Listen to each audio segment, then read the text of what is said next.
پہلا سوال ہے کوئی ایسا وظیفہ بتائیں جس سے نماز میں سکون ملے۔ انسان ذاتی طور پر دل سے عبادت بھی کر رہا ہے، گناہوں سے بچتا بھی ہے، لیکن نماز کی ادائیگی کے وقت دھیان نہیں رہتا۔ وظیفے دی شکل دے اندر تو بات یہ ہے کہ ایک تے آدمی نو وضو اچھے طریقے دے نال کرنا چاہیے، اور دوسرا اسی کوشش کریے کہ نماز دیاں جڑیاں پہلیاں سنتاں نے نا گھروں پڑھ کے آئی۔ اگر اسی نماز دیاں سنتاں گھروں پڑھ کے آواں گے، پھر آ کے ذرا نماز پڑھنا تے اے دیکھنا کہ وہ دے اندر کنا اطمینان اور سکون اللہ تعالیٰ پیدا فرما دے۔ یہ تے دے وظیفے دے حوالے دے نال ہے۔ باقی رہ گئی بات کہ انسان اپنے طور تے پوری کوشش کردا ہے، لیکن دل دے اندر پھر بھی جڑا نا نماز تو توجہ ہٹ جاندی ہے، تو یاد رکھیے یہ دے اندر پریشان ہونے دی ضرورت نہیں ہے، اس بندے دی نماز دی قبولیت دی دلیل۔ اس واسطے کہ شیطان انہوں آ کے زیادہ تو زیادہ وسوسہ اسے واسطے پاندا ہے، وہ سمجھدا ہے کہ نماز صحیح پڑھ رہے۔ جڑے لوگ نماز صحیح نہیں نہ پڑھ دے انہاں دی نمازاں دے اندر بڑا سکون ہوندا ہے، کیونکہ شیطان ادھر آ کے وسوسہ ہی نہیں پاندا۔ انہوں نے پتہ ہے جننے مرضی خشوع خضوع نال سر سٹ کے پڑھ لین، جدوں اس سنت دے خلاف پڑھن لین انہاں دی نمازاں دا فائدہ ہی کوئی نہیں۔ فکر تے انہوں تہاڈیاں نمازاں دی ہے جڑے تسی ماشاءاللہ آ کے سنت دے مطابق ادا کر دے ہو۔ اس واسطے اگر کوئی وعدہ گھاٹا ہو بھی جائے تو اللہ دے رسول صلی اللہ علیہ وسلم نے وہ ایک حل دسیا، فرمایا نماز دے دوران اگر تہانوں کوئی خیال آ جاندا ہے 3 دفعہ اعوذ باللہ پڑھو۔ تسی جس بھی حالت اندر ہو، قرات اپنی روک دیو تے رک کے 3 دفعہ اعوذ باللہ پڑھ کے کھبے موڑے تے پھوک مار دیو، اللہ وحدہ لا شریک سارے وسوسے دور کرتا ہے۔ پھر باقی دی نماز پڑھو، جتوں چھڈی سی اتوں شروع کر دیو، اللہ تعالیٰ وہ دے اندر سکون پیدا کر دے گا۔ اگر نماز با جماعت پڑھ رہے جے، پیراں نال پیر ملا کے کھڑے ہو، وہ نماز دے اندر سکون آئے گا۔ اگر خلا رکھو گے شیطان گزرے گا، وسوسہ پائے گا۔ تو اس واسطے سب تو پہلے کوشش کرنی ہے کہ وضو اچھے طریقے نال کرنا ہے، وضو بالکل ٹھہر کے سنت دے مطابق اس اسی کریے۔ پھر کوشش کریے پہلیاں سنتاں اسی گھروں پڑھ کے آئیے، نماز با جماعت ہے تو پیراں نال پیر ملا کے کھڑے ہوئیے، انشاءاللہ نماز دے اندر سکون ملے گا۔ اگر پھر بھی کوئی دے اندر خیال دھیان ادھر ادھر ہو جائے تو 3 دفعہ اعوذ باللہ پڑھ کے کھبے موڑے تے پھوک مار لئیے۔ اللہ دے رسول صلی اللہ علیہ وسلم دی دسی ہوئی بات غلط نہیں ہو سکتی۔ نبی پاک صلی اللہ علیہ وسلم نے فرمایا اس طرح انسان شیطان دیاں وسوسیاں تو بچ جائے گا، شیطان وسوسہ نہیں پائے گا، نماز اندر دھیان خود بخود ہو جائے گا۔ دوسرا سوال ہے کہ اسی اہل حدیث بھی کہلانے ہیں، لیکن رشتہ دار، عزیز و اقارب، گلی محلے والے، دوست احباب دیاں بعض ایسیاں غیر شرعی رسماں دے اندر بھی اسی شامل ہو جاتے ہیں۔ وہ خوشی دے موقع دے بھی ہو سکدیاں نے، وہ فوتگی دے موقع دے، غم دے موقع دے بھی ہو سکدیاں نے۔ تو کیا اس دے بارے کی عمل ہے؟ اہل حدیث کا عقیدہ اور عمل اس بات کا تقاضا کرتا ہے کہ اس نو عملی طور تے پکا سچا اہل حدیث ہونا چاہیے۔ جس طرح میں ہنے ہی بات عرض کیتی ہے کہ کلمہ تے منافقین مدینہ بھی پڑھ دے سن، لیکن اطاعت تو بغیر، عمل تو بغیر اللہ پاک نے انہوں نے کلمے نو قبول نہیں کیتا۔ تو اہل حدیث انسان ادو ہی بنتا جدو دا عقیدہ ٹھیک ہوئے اور پھر عمل دا سنت دے مطابق ہوئے۔ خوشیاں غمیاں ہر کسے دے نال نے، اور رشتہ داراں دے عزیز و اقارب دیاں بھی نے، جڑیاں ضروری نے انہاں دے اندر شامل ہوئے، جتھے ضروری نہیں اور او دا کوئی شریعت دے نال بھی تعلق نہیں۔ ضروری تو میری مراد ہے جنازہ، ضروری تو میری مراد ہے تعزیت کرنا، شادیاں دے اندر ضروری تو میری مراد ہے کسے دے خوشی دے اندر جا کے او دے نال ہاتھ بٹانا، کسے دے ولیمے وغیرہ دے اندر شامل ہو جانا۔ لیکن اگر وہ اپنی برات وغیرہ نال کوئی ایسیاں غیر رسمی اور شیطانی عمل کردا ہے، بینڈ باجے والا یا کوئی اس قسم دا، او دے تو انسان نو اجتناب کرنا چاہیے۔ یہی ایک مومن دی شان ہے کہ اللہ اور دے رسول صلی اللہ علیہ وسلم دے مقابلے تے ہر چیز قربان کرنے واسطے تیار ہے۔ اگر تہانوں دی رشتہ داری دا پاس ہے، انہوں بھی تہاڈی رشتہ داری دا لحاظ رکھنا چاہیے۔ اگر ان قربت دی رشتہ داری ہے تو تسی انہوں کو بھائی ایسا حالت اندر میں تے تیرے نال نہیں جا سکتا، پھر منڈا میرے تو بغیر ہی جا کے تو ویاہ لیا، مینوں تیرے تے کوئی اعتراض نہیں۔ پھر دیکھنا کہ انہوں تہاڈے نال کنی کو محبت ہے۔ تسی ایک اپنی برادری واسطے، رشتہ دار واسطے اللہ اور دے رسول صلی اللہ علیہ وسلم دی سنت نو یا شریعت نو قربان نہ کیتا جائے۔ ہاں دنیا داری دا کوئی معاملہ ہے، اوتھے انسان اس نو ضرور نبھائے۔ تو کہنے دا مقصد ہے کہ عقیدہ بھی اہل حدیث کا مضبوط ہونا چاہیے، عمل بھی وہ مضبوط ہونا چاہیے۔ تیسرا سوال ہے کہ امام نماز پڑھا رہے ہیں، کچھ لوگ لیٹ ہو جاندے ہیں، امام رکوع دے اندر چلا جاندہ ہے اور نمازی پیچھو تیز آ کے دوڑ کے آ کے تو کھڑے ہو کے فٹافٹ سورت فاتحہ پڑھن کی کوشش کرتے ہیں اور سورت فاتحہ پڑھ کے تو پھر وہ رکوع دے اندر جاندے ہیں۔ یاد رکھیے ایسا بندہ بہت ساریاں غلطیاں دا ارتکاب کرتا ہے۔ جماعت کھڑی ہے، بندہ وضو کر کے آ رہا ہے، نبی پاک صلی اللہ علیہ وسلم نے فرمایا علیکم السکینہ والوقار، تسی پورے سکون دے نال اور پورے وقار عزت دے نال تسی چل کے آؤ، جی دے اندر کسے قسم دی بھی کوئی افراتفری نہ ہوئے، رکعت ایک لنگ جائے یا دو لنگ جان، اگر تسی لیٹ شرعی عذر دی بنا تے ہوئے جائے اللہ پاک تو انہوں پورا ثواب عطا فرمان۔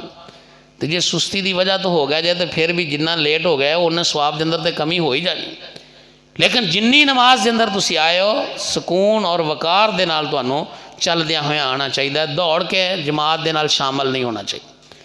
دوسری بات ہے کہ رسول پاک صلی اللہ علیہ وسلم نے فرمایا ما ادرکتم فصلو، تسی مسجد دے اندر پہنچے ہو، جماعت اندر حاضر ہو گئے، جس حالت دے اندر امام ہے اس حالت دے اندر تسی امام نو ملو۔ امام رکوع چلا گیا ایسی کھڑے ہو کے سورت فاتحہ پڑھ دے رہی ہے، پھر امام دی اقتداء تے نہ ہوئی۔ اگر امام رکوع چلا گیا ہے سانوں رکوع دے اندر ہی چلے جانا چاہیے، اپنی وہ رکعت دوبارہ پڑھنی چاہیے، ایک رہ گئی ہے یا دو رہ گئی ہیں جنیاں بھی ہے۔ ہاں ایک بندہ آ گیا، امام اجے قرات کر رہا سی، کھڑا سی، رکوع نہیں گیا، سورت فاتحہ اس نے پڑھنی شروع کر دیتی، اگر تو اجے بسم اللہ ہی پڑھی ہے، ایک ادھی آیت ہی پڑھی ہے، امام رکوع چلا گیا ہے، سمجھدا ہے میں پوری نہیں کر سکتا، انہوں اپنی فاتحہ پوری نہیں کرنی چاہیے، امام نہ رکوع کرنا چاہیے اور وہ رکعت دوبارہ اٹھ کے پڑھنی چاہیے۔ اگر یہ تھوڑی جی فاتحہ رہ گئی ہے، ایک آیت رہ گئی ہے آخری، آدھی آیت رہ گئی، پھر ٹھیک ہے اس نے مکمل کر کے امام دے نال رکوع دے وچ شامل ہو جائے، انی کو گنجائش موجود ہے۔ امام رکوع دے اندر ہوئے، ایک قیام دے اندر ہوئے، ایسا رسول پاک صلی اللہ علیہ وسلم نے گوارا نہیں، اور نہ یہ نبی صلی اللہ علیہ وسلم دی اطاعت ہے، اس واسطے ایسے چیزاں تو اجتناب کرنا چاہیے۔ چوتھا سوال ہے کہ نماز کو جلدی جلدی ادا کرنا کیسے؟ جلدی جلدی دے دو مفہوم نے، ایک تو یہ ہے کہ انسان مختصر جے نماز پڑھتا ہے، چھوٹی جی سورتاں قرات دیاں چھوٹیاں چھوٹیاں کرتا ہے، تسبیحات تھوڑیاں پڑھ لیندہ ہے، یہ تے جائز ہے، یہ بھی جلدی جلدی ہو گئی، لیکن جائز ہے اگر آرام نال سکون نال پوری تسبیحات اور پورے ارکان دے نال اس نے ادا کرتا ہے، اور جو رکوع سجدے دا طریقہ نبی پاک صلی اللہ علیہ وسلم نے بیان فرمایا ہے وہ دے اتے پورے دا پورا کما حق و عمل کرتا ہے تے درست۔ لیکن ایک جلدی جلدی تو مراد ہے کہ وہ دا رکوع بھی صحیح نہیں ہوندا، سجدہ بھی صحیح نہیں ہوندا، بس وہ نان سٹاپ چل ہے، ایسی جلدی جلدی والی نماز نو رسول پاک صلی اللہ علیہ وسلم نے فرمایا کہ سرے تو نماز ہوندی نہیں۔ صحابی رسول ہے تے مسجد نبوی دے اندر انہیں نماز پڑھی، رکوع سجدہ صحیح نہیں، اطمینان نال اعتدال نال نہیں کیتا، جلدی جلدی رکوع گیا، پھر کھڑا ہو گیا، پھر سجدے چلا گیا، نہ اچھی طرح رکوع ہویا، نہ اچھی طرح قومہ ہویا، نہ اچھی طرح سجدہ اور جلسہ ہویا۔ نبی پاک صلی اللہ علیہ وسلم نے فرمایا ارجع فصلی فإنک لم تصلی، تو واپس چلا جا کے نماز پڑھ، تو نماز ہی نہیں پڑھی، سرے تو آپ نے انکار ہی کر دیتا کہ تیری نماز ہوئی نہیں۔ اس واسطے ایک تخفیف اور جلدی یہ ہے کہ انسان نماز پوری پڑھتا ہے لیکن انہوں مختصر پڑھتا ہے، یہ تے درست ہے، لیکن اگر نماز دا کوئی رکن بگاڑ دے، وہ اندر اطمینان اعتدال اور سکون نہ ہوئے، ایسی نماز تو رسول پاک صلی اللہ علیہ وسلم نے منع فرمایا ہے، اس واسطے نماز نو سنوار کے پڑھنا چاہیے۔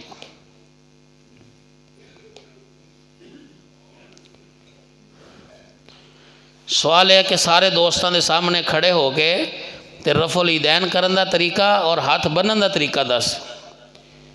رفع الیدین کا طریقہ 10ویں میں دیتا ہے، دوبارہ میں پھر عرض کر دینا۔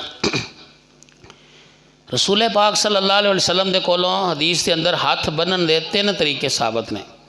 ایک ہے اس طرح ہاتھ دے اتے ہاتھ آئے، ہتھیلی دے اتے ہتھیلی آ جائے، اور دوسرا طریقہ ہے کہ اس طرح گوٹ دے اتے گوٹ آ جائے، یہ جڑا گوٹ دی ہڈی ہے دوسرے گوٹ دے اوپر آ جائے۔ تیسرا طریقہ کیا ہے، اس طرح بازو دے اتے بازو، کلائی تے کلائی، عربی زبان دے اندر اس نوں زرا کہا جاتا ہے، زرا دے اتے زرا آ جائے۔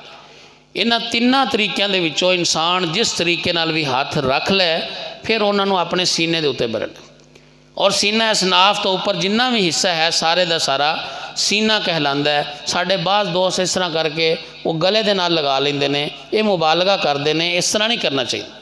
جس طرح فطری طور تے انسان ہاتھ بن سکتا ہے اس طرح بننے، اور سب تو بہترین طریقہ ہے، صحیح بخاری دی حدیث بھی ہے اور جس ویلے انسان اس طریقے دے نال بندا ہے فطری طور تے ہاتھ وہ سینے دے اتتے ہی آ جاندے نے، نہ انہوں تکلف کر کے نیچے لے جانے پیندے نے، نہ انہوں تکلف کر کے اوپر رکھنے پیندے نے۔ لیکن پھر بھی یہ بھی طریقہ رسول پاک صلی اللہ علیہ وسلم کو ثابت ہے، اے ہاتھ دے اتنے ہاتھ رکھنے والا بھی انہاں تیناں طریقیاں چوں جس طریقے نال بھی انسان ہاتھ رکھے وہ سینے دے اتنے ہونے چاہیے نے، اس ناف تو اوپر والے حصے دے اتنے جنہ بھی حصہ ہے سارا جتنے پسلیاں الگ الگ ہوندیاں نے یہ سارے دا سارا سینہ کہلاندا ہے۔ دوسرا سوال ہے کہ رفع الیدین کس طرح کرنا ہے؟ جس طرح میں عرض کیتا ہے 2 طریقے، اس طرح آدمی ہاتھ اٹھائے بالکل قبلہ رخ نے کندھیاں دے برابر اس نے کر لے، یہ بھی طریقہ درست ہے، اور اس طرح تھوڑے جہے اچے کر کے کناں دے برابر کر لے پھر بھی درست ہے۔ ہاتھ بالکل اس طرح سیدھے ہونے چاہیے نے، اس طرح ٹیڑے بھی نہیں ہونے چاہیے، اس طرح اندر نو بھی نہیں ہونے چاہیے، اور نہ ہی اتنے کھڑے ہیں جنہیں بندہ اتھوں رفع الیدین کر لیندا ہے، ایسا بھی نہیں، بلکہ دونوں طریقے کندھیاں دے برابر بھی اور کناں دے برابر تک۔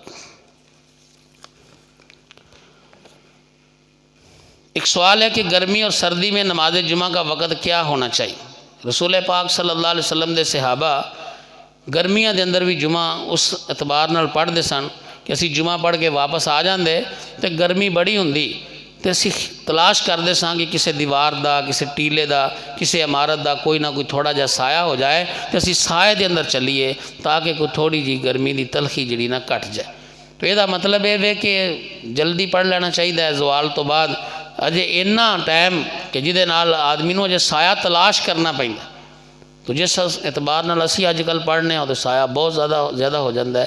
اس واسطے گرمی دے اندر بھی سردیاں دے اندر بھی وقت دے اعتبار دے نال جلدی زوال تو بعد اس میں جلدی پڑھ لینا چاہیے، چونکہ گرمیاں سردیاں دے اندر وقت بدل جاتا ہے۔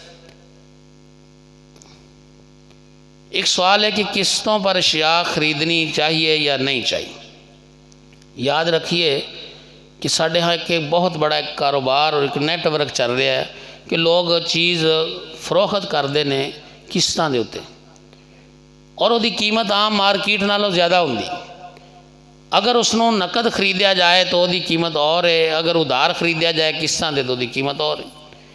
نقد اور ادھار دے یہ بات یاد رکھیے گا کہ اس مسئلے دے اندر کبار علماء کرام اور پرانے محدثین دے وچوں بھی 2 گروہ نے، بعض اس نو جائز قرار دے دیندے نے، بعض اس نو ناجائز قرار دے دیندے، لیکن جو صحیح بات سمجھ اندر آندی ہے وہ یہی ہے کہ یہ جائز نہیں، یہ درست نہیں، یہ تو بچنا چاہیے۔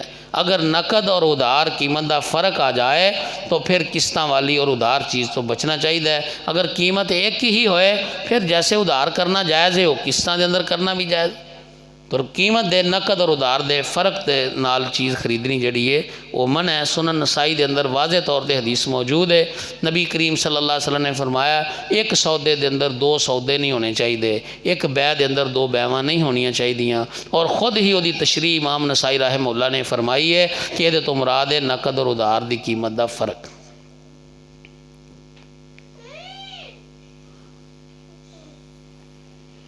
جی سوال ہے کہ اگر پیسے کسی بندے نے اس نیت دے اندر رکھے نے کہ میں انہاں دے نال عمرہ ادا کرنا ہے تو کیا وہ سال گزرن تو بعد انہاں دے بھی زکوٰۃ ہے؟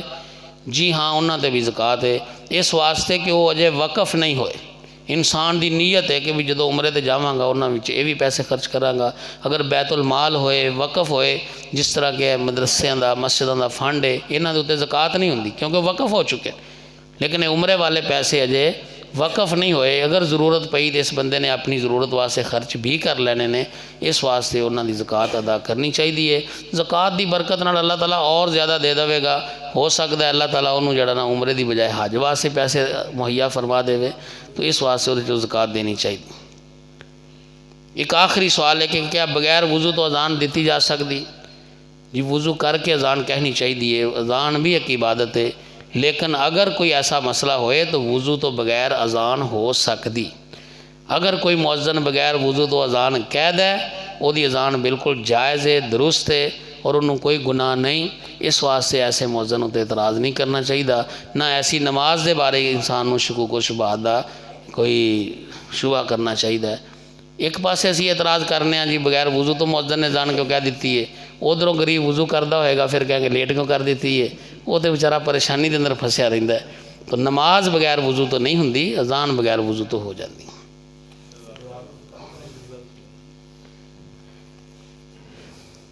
بیماراں واسطے خصوصی طور تے دعا فرماؤ۔ کچھ دوستاں نے رستے دے اندر فون تے بھی کیا ہے، کچھ نے ویسے بھی۔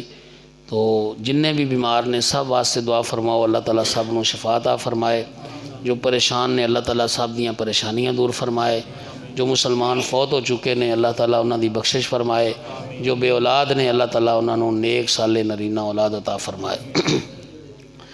بسم اللہ الرحمن الرحیم، الحمدللہ رب العالمین الرحمن الرحیم مالک یوم الدین، یا رب لک الحمد کما ینبغی لجلال وجہک وعظیم سلطانک، اللہم انا نسألک ونشہد انک انت اللہ احد اللہ الصمد لم یلد ولم یولد ولم یکن لہ کفوا احد، لا الہ الا انت سبحانک انا کننا من الظالمین، الف لام میم اللہ لا الہ الا هو الحی القیوم، یا رب لک الحمد ملء السماوات والارض وملء ما شئت بعد، اللہم صلی علی محمد وعلی آل محمد کما صلیت علی ابراہیم وعلی آل ابراہیم انک حمید مجید، اللہم بارک علی محمد وعلی آل محمد کما بارکت علی ابراہیم وعلی آل ابراہیم انک حمید مجید، ربنا ظلمنا انفسنا وإن لم تغفر لنا وترحمنا لنكونن من الخاسرین، ربنا اغفر لنا ولإخواننا الذين سبقونا بالإيمان ولا تجعل في قلوبنا غلا للذين آمنوا ربنا إنك رؤوف رحيم، اللهم اشف مرضانا ومرضى المسلمين، اذهب الباس رب الناس واشف انت شافي لا شفاء الا شفاؤك شفاء لا يغادر سقما۔ اللہ پاک ساڑھے سارے دے صغیرہ کبیرہ گناہ معاف فرما۔ اللہ پاک سانو اپنے گناہاں دا غلطیاں دا اعتراف ہے، اسی بڑے گناہ گار ہاں خطا کار ہاں، لیکن تو رحمان ہے، رؤوف ہے، رحیم ہے، غفار ہے، غفور الرحیم ہے۔ اللہ پاک تینوں تیری رحمت دا واسطہ ہے، ساڑھے سارے دے گناہاں نو نیکیاں دے اندر تبدیل فرما۔ اللہ پاک جننے بھی مسلمان بیمار نے سب نو شفائے کامل عاجل عطا فرما۔ اللہ کریم جنہ دوستاں نے ساتھیاں نے دعا دا کیا ہے بیمار نے، اللہ پاک تیرے علم دے اندر ہے، جنہ نے نہیں کیا تیرے وہ بھی علم دے اندر نے، اللہ پاک جس مقام تے بھی کوئی بیمار ہے اللہ پاک سب دیاں بیماریاں نو صحت اندر تبدیل فرما۔ اللہ پاک تمام بیماران نو شفائے کامل عاجل عطا فرما۔ اللہ پاک جو مسلمان فوت ہو چکے تیرے حضور پہنچ گئے، مومن موحد مسلمان سن گناہ گار سن تے معاف فرما، نیک سن تو انہاں دے جنت دے اندر درجات بلند فرما۔ اللہ پاک جو بے اولاد نے انہاں نو نیک صالح نرینہ اولاد عطا فرما۔ اللہ پاک جو بے اولاد نے انہاں نو نیک صالح نرینہ اولاد عطا فرما۔ اللہ پاک اولاداں والیاں دیاں اولاداں نو والدین دی اکھاں دی ٹھنڈک بنا۔ اللہ پاک اولاداں نو ماں باپ واسطے صدقہ جاریہ بنا۔ اللہ پاک اولاداں نو ماں باپ واسطے دنیا اور آخرت دے اندر عزت دا باعث بنا۔ اللہ پاک جنہ دے ماں باپ زندہ نے انہاں نو اپنے ماں باپ دی خدمت کرن دی توفیق فرما۔ اللہ پاک جنہ دے ماں باپ فوت ہو چکے دنیا تو جا چکے، مومن موحد مسلمان سن گناہ گار سن تے معاف فرما، نیک سن تو انہاں دے جنت دے اندر درجات بلند فرما۔ اللہ پاک جو مقروض نے انہاں دے قرض دی ادائیگی دے اسباب پیدا فرما۔ اللہ پاک جو مقروض نے انہاں دے قرض دی ادائیگی دے اسباب پیدا فرما۔ اللہ پاک جو بے روزگار نے انہاں نو حلال کمائی والا روزگار نصیب فرما۔ اللہ پاک جنہ دے حلال روزگار نے انہاں دے روزگاراں دے اندر برکت فرما۔ اللہ کریم اس مسجد نو قیامت دی صبح تک آباد فرما۔ اللہ پاک اس مسجد نو قیامت دی صبح تک آباد فرما۔ اللہ پاک تیرے جڑے جڑے بندے تیرے اس گھر دی آبادی دی کوشش کر رہے ہیں اپنے انہاں بندیاں دے گھراں نو آباد فرما۔ اللہ پاک انہاں دے دنیا دے گھر بھی آباد فرما، انہاں دے آخرت دے گھر بھی آباد فرما۔ اللہ پاک اس مسجد دے خطیب، اس مسجد دے امام، اس مسجد دے نمازی، اللہ پاک سب دیاں بیماریاں نو صحت اندر تبدیل فرما۔ اللہ پاک جو بیمار نے شفائے کامل عاجل عطا فرما۔ اللہ پاک سب دیاں نیک حاجات اور خواہشات نو پوریاں فرما۔ اللہ پاک سب دیاں جائز ضروریات نو پوریاں فرما۔ اللہ پاک انہاں نو ہمیشہ خوش خرم اور سلامت رکھ۔ اللہ پاک انہاں دے گھراں دے اندر خیر و برکات نازل فرما۔ اللہ پاک جنہ دوستاں نے اج دے اس پروگرام دا اہتمام کیتا ہے، حافظ عبدالغفار سلفی صاحب، حافظ عبدالباسط صاحب اور انہاں دے دوسرے رفقاء اور ساتھی، اللہ پاک سب دیاں جوانیاں دے اندر، صحتاں دے اندر، زندگیاں دے اندر برکت فرما۔ اللہ پاک سب دے مال جان اولاد دے اندر برکت فرما۔ اللہ پاک اس پروگرام نو انہاں واسطے صدقہ جاریہ بنا۔